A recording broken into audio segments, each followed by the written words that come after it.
Hello students, welcome back with a new and important video. तो कैसे हैं आप सब लोग? Hope you all will be fine and healthy. आज की इस वीडियो में हम बात करेंगे यूपी स्कॉलरशिप यानी छात्रवृत्ति के बारे में। अगर आप उत्तर प्रदेश में graduation UG, post graduation PG या किसी भी उच्च कक्षा में पढ़ाई कर रहे हैं तो साल 2026-27 के लिए यूपी स्कॉलरशिप का ऑफिशियल शासनादेश और पूरा का पूरा टाइम टेबल जारी हो चुका है। आज के इस वीडियो में हम बिल्कुल शुरुआत से लेकर आखिरी तक सब कुछ डिटेल में समझने वाले हैं। सबसे पहले हम ये जानेंगे कि जो छात्रवृत्ति है वो किस किस स्टूडेंट के लिए है, कौन सी कक्षाओं के लिए होती है, इसके लिए क्या एलिजिबिलिटी होती है। उसके बाद हम बात करेंगे ओटीआर की, यानी वन टाइम रजिस्ट्रेशन, फिर फ्रेश, नवीन और रिन्यूअल नवीनीकरण स्टूडेंट्स के बारे में। उसके बाद मैं आपको बताऊंगी कि आपका जो स्कॉलरशिप फॉर्म है वो कितने चरणों में पूरा होता है। उसके बाद शासन द्वारा दी गई एक एक तारीख को हम हिसाब से समझेंगे कि कब आपका रजिस्ट्रेशन शुरू होगा, कब उसकी लास्ट डेट है, कब तक आप कॉलेजेस में अपना फॉर्म जमा कर पाएंगे, कब आपका फॉर्म लॉक होगा। उसके बाद हम समझेंगे कि कॉलेज, यूनिवर्सिटी और समाज कल्याण विभाग के हमारे स्कॉलरशिप फॉर्म के प्रति क्या क्या कार्य है और वो उन कार्यों को कैसे करेंगे। उसके बाद हम ये जानेंगे कि जो हमारी स्कॉलरशिप का पैसा है वो हमारे बैंक अकाउंट यानी खाते में कब अंतरित किया जाएगा। और वीडियो के एंड में हम बात करेंगे उन ज़रूरी डॉक्यूमेंट्स की जो आप सभी को अपने यूपी स्कॉलरशिप के फॉर्म के लिए बिल्कुल तैयार रखने हैं। इसलिए वीडियो को बिना स्किप किए पूरा ध्यान से देखिएगा। सबसे पहले हम बात करते हैं कि ये जो छात्रवृत्ति होती है ये यानी शुल्क प्रतिपूर्ति, ये किसके लिए होती है। ये उत्तर प्रदेश के उन सभी छात्र छात्राओं के लिए है जो विभिन्न कक्षाओं में पढ़ रहे हैं, यानी प्री मैट्रिक यानी 9th 10th, post matric 11th 12th, post matric other than inter यानी यूजी पीजी, और पोस्ट मैट्रिक अदर स्टेट यानी जो यूपी के स्टूडेंट्स कहीं और किसी अन्य राज्य में जाकर पढ़ाई कर रहे हैं वो सब इसके पात्र होते हैं। यह उत्तर प्रदेश के उन सभी छात्र छात्राओं के लिए है जो कक्षा 12 के बाद दशमोत्तर में पढ़ रहे हैं। ये सभी स्टूडेंट्स एलिजिबल छात्रवृत्ति के लिए होते हैं, लेकिन हमारी जो आज की वीडियो है वो सिर्फ दशमोत्तर कक्षा यानी post matric other than inter के छात्र छात्राओं के लिए है, चाहे वे BSc, BCom, MA, MSc, MTech, LLB या कोई भी प्रोफेशनल कोर्स हो। इसमें एससी, एसटी, जनरल, ओबीसी और माइनॉरिटी के सभी वर्ग के जो छात्र होते हैं वो एलिजिबल है और आवेदन कर सकते हैं। इसके बाद फॉर्म भरने से पहले आपको ओटीआर यानी वन टाइम रजिस्ट्रेशन करना होता है। सरकार ने अब 2025-26 यानी पिछले साल से ओटीआर अनिवार्य कर दिया है। इसका करने का कारण ये है कि इससे आपका जो डाटा है वो सुरक्षित रहता है और आपको स्कॉलरशिप के लिए बार बार कोई भी नए रजिस्ट्रेशन करने की ज़रूरत नहीं होती है। आप जब एक बार अपना ओटीआर कर लेते हैं तो उसी से आपके फ्यूचर के जितने भी स्कॉलरशिप फॉर्म होंगे वो उसी से ही भरे जाएंगे। उसके बाद हम आते हैं फ्रेश और रिन्यूअल स्टूडेंट्स पर। फ्रेश यानी नवीन और रिन्यूअल नवीनीकरण स्टूडेंट्स को दो कैटेगरी में बांटा जाता है। जो फ्रेश स्टूडेंट होता है, नवीन, वो होते हैं जो इसी साल प्रवेश लेते हैं, यानी जो फर्स्ट ईयर में होते हैं। जैसे जो भी स्टूडेंट्स यूजी या पीजी के फर्स्ट ईयर में है जिन्होंने अभी एडमिशन इसी साल लिया है वो सब नवीन स्टूडेंट्स होंगे, या जिन्होंने पहले स्कॉलरशिप का फॉर्म नहीं भरा है वो सब नवीन स्टूडेंट्स होंगे यानी फ्रेश फॉर्म भरेंगे। रिन्यूअल नवीनीकरण यानी जो छात्र पिछले सालों से स्कॉलरशिप का लाभ उठा रहे हैं, जिनकी पिछले सालों में भी स्कॉलरशिप आ चुकी है और वो इस साल अगली कक्षा में आए हो, उन्हें नया रजिस्ट्रेशन नहीं करना होता है। वे अपना जो प्रीवियस ईयर का पासवर्ड और लॉगिन डिटेल होती है उनको लॉगिन करके डायरेक्ट रिन्यूअल कर सकते हैं। अब मैं आपको बताऊंगी कि आपका जो फॉर्म है वो कितने चरणों में पूरा होता है। सबसे पहले आपको ऑनलाइन पोर्टल पर अपना फॉर्म भरना होता है। अपनी सभी डिटेल्स आप बहुत अच्छे से भरिए और उन डिटेल्स को भरने के बाद आपको एक ड्राफ्ट प्रिंट करना होता है जो आप जिसको आप कच्चा फॉर्म भी बोलते हैं। इसको आप अपने कॉलेज में ले जाकर अपने टीचर या किसी क्लर्क जो भी इस कार्य को करते हैं उनसे चेक ज़रूर करवा लें, ताकि आपका नाम, माता पिता का नाम, मार्क्स और फीस, इन सब चीज़ों से संबंधित कोई भी गलती आपके फॉर्म में ना हो, जिसकी वजह से आपका फॉर्म रिजेक्ट हो जाए। उसके बाद जब कॉलेज द्वारा वो चेक कर लिया जाता है, फिर आप पोर्टल पर जाकर अपने फॉर्म को फाइनल लॉक कर दीजिए और 3 दिन के बाद आप उसका फाइनल प्रिंट निकाल कर जमा कर सकते हैं। अब आते हैं हम शासनादेश पर, यानी जो गवर्नमेंट ने सत्र 2026-27 के लिए स्कॉलरशिप का पूरा शेड्यूल दिया है दशमोत्तर यानी post matric other than inter students के लिए। अब इसमें सबसे पहले हम देखते हैं मास्टर डाटा और कॉलेजेस का कार्य। जो शिक्षण संस्थान है यानी जो आपके कॉलेजेस हैं, उनके द्वारा आपका मास्टर डेटा यानी कोर्स, फीस और सीट, यानी आपके जो कॉलेज है उसमें कौन कौन से कोर्स चल रहे हैं, कितने उसमें सीट्स हैं, किसकी क्या फीस रखी गई है, वो सारा आपका मास्टर डेटा होता है। उसको तैयार करने के लिए जो आपके कॉलेजेस हैं, शिक्षण संस्थान हैं, उनको 22 जुलाई से 15 अगस्त तक का टाइम दिया गया है। अब उस मास्टर डाटा तैयार करने के बाद यूनिवर्सिटी द्वारा फीस और सीटों का सत्यापन यानी वेरिफिकेशन 23 जुलाई से 30 अगस्त तक किया जाएगा। जब आपके कॉलेज लेवल से आपका मास्टर डाटा तैयार हो जाएगा, वो उसे फॉरवर्ड यूनिवर्सिटी को करेगा। यूनिवर्सिटी आपकी फीस और जो सीट्स हैं कॉलेजेस की, उनका वेरिफिकेशन 23 जुलाई से 30 जुलाई तक करेगा। उसके बाद जिला समाज कल्याण अधिकारी आपके जो मास्टर डाटा है आपके कॉलेज का, उसका अंतिम सत्यापन और डाटा लॉक करने की प्रक्रिया 25 जुलाई से 14 सितंबर तक करेगा।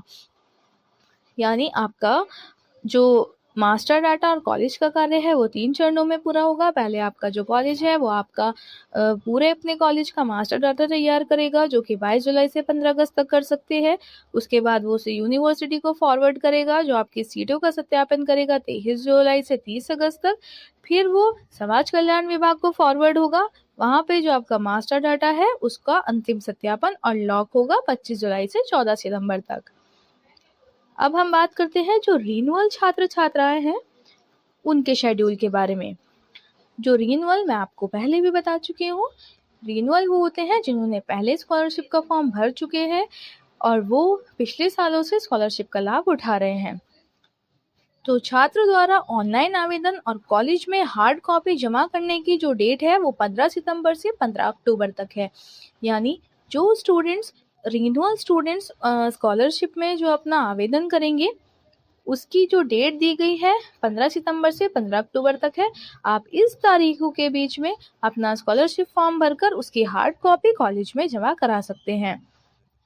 अब आपको ये भी पता होना चाहिए कि शासन ने पिछले साल से बायोमेट्रिक जो अटेंडेंस है वो भी कंपलसरी कर दी थी। तो जो डेटा वेरीफाई करके आगे भेजने की और बायोमेट्रिक करने की कॉलेज द्वारा डेट है वो 15 सितंबर से 25 अक्टूबर तक रखी गई है। इसी डेट में कॉलेज आपका डाटा और आपकी बायोमेट्रिक अटेंडेंस वेरीफाई कर सकता है। उसके बाद यूनिवर्सिटी द्वारा वास्तविक छात्रों का सत्यापन करने की जो डेट है वो 15 सितंबर से 5 नवंबर है। कॉलेज के बाद यूनिवर्सिटी लेवल पर वेरिफिकेशन होता है, जिसकी डेट 15 सितंबर से 5 नवंबर तक रखी गई है। उसके बाद हम बात करते हैं अब पैसा कब आएगा। जो रिन्यूअल छात्र छात्राएं हैं उनका जो आधार सीडेड बैंक खाता है उसमें छात्रवृत्ति का पैसा 1 दिसंबर 2026 से 10 दिसंबर 2026 के बीच ट्रांसफर कर दिया जाएगा। ये बात ध्यान रखिए कि जो छात्रवृत्ति आती है वो आपके आधार सीडेड बैंक खाते में ही आती है, इसीलिए सभी स्टूडेंट अपना जो बैंक अकाउंट है वो आधार कार्ड से लिंक करा लें। और इस डाटा में आपके डाटा में अगर कोई भी कमी पाई जाती है, त्रुटि पाई जाती है, तो उसके करेक्शन के लिए दिसंबर और जनवरी में आवेदन होंगे। उसमें वो दोबारा उसका प्रोसेस करके आपकी छात्रवृत्ति आपके अकाउंट में भेज देंगे। जिन स्टूडेंट की स्कॉलरशिप फॉर्म में या किसी भी वेरिफिकेशन में कोई भी गलती होगी, उसके लिए करेक्शन दिसंबर और जनवरी में होगा। अब हम बात करते हैं जो फ्रेश स्टूडेंट्स हैं उनके शेड्यूल की। फ्रेश स्टूडेंट मैंने आपको पहले भी बताया था कि जो वो स्टूडेंट जो फर्स्ट ईयर में है वो सब अपना फ्रेश फॉर्म भरेंगे। उन नए छात्रों द्वारा ऑनलाइन रजिस्ट्रेशन और आवेदन की जो तिथि है वो 15 सितंबर से 31 अक्टूबर तक रखी गई है। आप 31 अक्टूबर तक 15 सितंबर से 31 अक्टूबर तक अपना ऑनलाइन रजिस्ट्रेशन कर सकते हैं। उस रजिस्ट्रेशन का फाइनल प्रिंट निकालकर डॉक्यूमेंट के साथ कॉलेज में जमा करने की जो डेट है वो 16 सितंबर से 4 नवंबर तक रखी गई है। कॉलेज आपके डाटा का ऑनलाइन वेरिफिकेशन और जो फॉरवर्ड करेगा वो 16 सितंबर से 10 नवंबर के बीच करेगा। यूनिवर्सिटी द्वारा आपके कॉलेज का डेटा का सत्यापन 16 सितंबर से 25 नवंबर तक किया जाएगा और नए स्टूडेंट्स जो फ्रेश स्टूडेंट हैं उनके बैंक खाते में जो छात्रवृत्ति की धनराशि दी जाएगी वो 31 दिसंबर 2026 से 31 दिसंबर 2026 के बीच भेजी जाएगी। यानी दोबारा मैं आपको बता देती हूँ कि जो फ्रेश स्टूडेंट हैं वो 15 सितंबर से 31 अक्टूबर तक रजिस्ट्रेशन कर सकते हैं। फाइनल प्रिंट निकलकर डॉक्यूमेंट के साथ 16 से 4 नवंबर तक आप कॉलेज में जमा कर सकते हैं। कॉलेज द्वारा उसे वेरीफाई और फॉरवर्ड करने की डेट 16 सितंबर से 10 नवंबर है। यूनिवर्सिटी द्वारा उस डाटा का वेरिफिकेशन करने की डेट 16 सितंबर से 25 नवंबर तक है और फ्रेश स्टूडेंट जो हैं उनके खातों में जो छात्रवृत्ति की धनराशि आएगी वो 21 दिसंबर से 31 दिसंबर के बीच भेजी जाएगी। और इसी के साथ जिन भी छात्रों के फॉर्म में कोई गलती है या कोई भी संदेहास्पद डेटा पाया जाता है उनके सुधार और करेक्शन का दूसरा चरण चलाकर जनवरी 2027 यानी 27 जनवरी से 31 जनवरी तक उनका पैसा भेजा जाएगा। यानी फॉर्म जो भी रिजेक्ट होंगे किसी भी छोटी प्रॉब्लम के कारण उन सबको दोबारा करेक्शन करने के बाद उनका दूसरा चरण चलाया जाएगा जो कि 27 जनवरी से 31 जनवरी तक होगा और उसी के बीच आपका पैसा भेजा जाएगा। अब हम बात करते हैं कॉलेज, यूनिवर्सिटी और विभाग के लिए क्या क्या निर्देश शासन ने दिए हैं। शासन ने बहुत सख्त नियम दिए हैं जिन्हें जानना आपके लिए बहुत ज़रूरी है। फर्स्ट, रिजल्ट का होना अनिवार्य है। यानी कॉलेज में आपका फॉर्म तभी आगे बढ़ेगा, तभी फॉरवर्ड होगा जब आपका वार्षिक या दोनों सेमेस्टर का रिजल्ट आ चुका हो और आपके पास प्रमोटेड विद मार्क्स या पास का रिजल्ट हो। बिना रिजल्ट के कोई भी फॉर्म फॉरवर्ड नहीं हो पाएगा। यानी आप फॉर्म फॉरवर्ड तभी करा पाएंगे जबकि आपके पास आपके दोनों सेमेस्टर का रिजल्ट हो। फॉर एग्जाम्पल, अगर आप सेकेंड ईयर में रजिस्ट्रेशन कर रहे हैं तो आपके पास फर्स्ट ईयर के फर्स्ट और सेकेंड सेमेस्टर दोनों का रिजल्ट होना चाहिए और वार्षिक जो स्टूडेंट्स हैं उनके पास भी अपने पूरे साल का रिजल्ट होना चाहिए और रिजल्ट पास या प्रमोटेड विद मार्क्स हो। बिना रिजल्ट के कोई भी फॉर्म आगे नहीं बढ़ेगा। सेकंड, सही मार्क्स और अटेंडेंस। फॉर्म भरते टाइम पिछले साल का जो आपका प्राप्तांक है, पूर्णांक है और आपकी अटेंडेंस का प्रतिशत है वो बिल्कुल सही भरा जाना चाहिए। जब आपका फॉर्म चेक होता है, जब आपका फॉर्म का वेरिफिकेशन होता है, तब आपके मार्क्स को आपकी मार्कशीट से मैच किया जाता है। तो जितने भी आपको पूर्णांक, प्राप्तांक और आपके अटेंडेंस का परसेंटेज है वो बिल्कुल सही भरा जाना चाहिए। थर्ड, अधिकारी की जिम्मेदारियां। किसी भी स्तर पर, कॉलेज या यूनिवर्सिटी स्तर पर फॉर्म लंबित नहीं रखा जाएगा। यानी कोई भी फॉर्म बिना किसी वजह पेंडिंग नहीं रखा जाएगा। अगर कोई भी लापरवाही की जाती है तो उस संबंधित अधिकारी की व्यक्तिगत जिम्मेदारी तय की जाएगी और उसके खिलाफ कार्यवाही की जाएगी। फोर्थ, दौरा भुगतान। यानी मंडल स्तर पर यदि किसी का डाटा ब्लॉक किया जाता है तो उसे डिमांड डेटा से भी ब्लॉक कर दिया जाएगा ताकि वह डबल पेमेंट ना हो सके। यानी अगर किसी स्टूडेंट्स की एक बार स्कॉलरशिप आ गई है, एक पहले चरण में स्कॉलरशिप आ गई है और दूसरे चरण में भी उसकी स्कॉलरशिप ना आए, इस वजह से उसका जो डाटा है वो ब्लॉक किया जाना चाहिए। डिमांड डेटा से भी उसको ब्लॉक कर दे ताकि उसकी कोई डबल पेमेंट ना हो और सबको इसका लाभ मिल सके। अब बात करते हैं हम उन ज़रूरी डॉक्यूमेंट की जो आपको स्कॉलरशिप फॉर्म के साथ तैयार रखने हैं। अब वीडियो के लास्ट में आप नोट कर लीजिए कि फॉर्म भरते समय आपको अपने पास ये सारे डॉक्यूमेंट्स रखने बिल्कुल ज़रूरी है। अभी से आप इन सभी डॉक्यूमेंट्स को बनवाने की तैयारी कर दीजिए।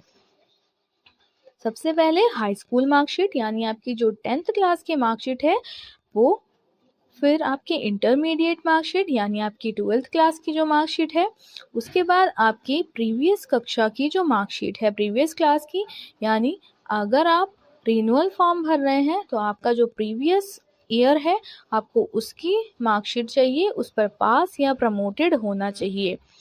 फिर आपका इनकम सर्टिफिकेट यानी आय प्रमाण पत्र जो तहसील द्वारा जारी और डिजिटल होना चाहिए। आय प्रमाण पत्र 3 साल के लिए वैलिड होता है, आप उसकी डेट को भी देख लीजिए। नेक्स्ट, जातीय प्रमाण पत्र यानी कास्ट सर्टिफिकेट, SC ST और OBC के लिए जो छात्र छात्रा होते हैं उनके लिए कास्ट सर्टिफिकेट लगता है। फिर आपका डोमिसाइल यानी निवास प्रमाण पत्र, फिर आपका आधार कार्ड। आधार कार्ड आपका जो चालू मोबाइल नंबर से लिंक हो, यानी आपका फ़ोन नंबर आपके आधार कार्ड से लिंक होना चाहिए, आपका जो बैंक अकाउंट है वो भी आधार कार्ड से लिंक होना चाहिए, क्योंकि स्कॉलरशिप जो भेजी जाती है वो आपकी आधार कार्ड से सीडेड अकाउंट में ही भेजी जाती है। Next, bank passbook. खाता आपका अपना होना चाहिए और वह आधार सीडेड NPCI मैप्ड होना कंपलसरी है, क्योंकि स्कॉलरशिप का पैसा सिर्फ उसी खाते में आएगा जो आधार से जुड़ा हुआ होगा। यह बात मैं आपको पहले भी बता चुकी हूँ कि आपका जो आधार है वो आपके बैंक अकाउंट से लिंक होना चाहिए, क्योंकि NPCI मैप्ड होना कंपलसरी है। आपका स्कॉलरशिप का पैसा आपके आधार सीडेड बैंक में ही आता है। बहुत सारे स्टूडेंट्स को ये प्रॉब्लम होती है, वो ये इस बात में कंफ्यूज होते हैं कि आपकी स्कॉलरशिप, आपके 2 अकाउंट होते हैं, आपके दूसरे अकाउंट में स्कॉलरशिप आ जाती है और आप पहले अकाउंट में चेक करते हैं। वो इसीलिए होता है क्योंकि आपकी जो स्कॉलरशिप भेजी जाती है वो आपकी पासबुक से नहीं भेजी जाती, आपके आधार कार्ड से फेच की जाती है। जो भी अकाउंट उससे लिंक होगा उसी अकाउंट में आपकी स्कॉलरशिप भेज दी जाती है। इसीलिए अगर आपकी 1 से ज़्यादा अकाउंट होते हैं तो आप उसमें भी अपनी स्कॉलरशिप चेक कर लीजिएगा। फिर आती है आपकी फ़ीस रेसिप्ट, यानी कॉलेज में एडमिशन लेते वक्त आपको जो आपने कॉलेज में फ़ीस सबमिट की थी उसकी जो रेसिप्ट मिलती है वो बहुत ज़रूरी है। उसके बाद आपके आते हैं पासपोर्ट साइज़ फ़ोटो। ये सारे डॉक्यूमेंट आपको यूपी स्कॉलरशिप फॉर्म के लिए तैयार रखने एकदम कंपलसरी है। तो दोस्तों, यह थी यूपी स्कॉलरशिप 2026-27 की पूरी A to Z जानकारी। उम्मीद है कि इस स्क्रीन पर जो भी स्टेप मैंने आपको बताए हैं, जो भी गाइड आपको किया है और जो भी इन्फॉर्मेशन आपको दी है वो आपको अच्छे से समझ आ गया होगा। अगर आपका कोई भी सवाल हो तो आप नीचे कमेंट बॉक्स में बता सकते हैं। हम पूरी कोशिश करेंगे आपके हर सवाल का जवाब दें। और ऐसी ही हर ऑथेंटिक अपडेट सबसे पहले पाने के लिए सब्सक्राइब और YouTube channel, like, share and comment, और मिलते हैं अगली वीडियो में। Thank you so much.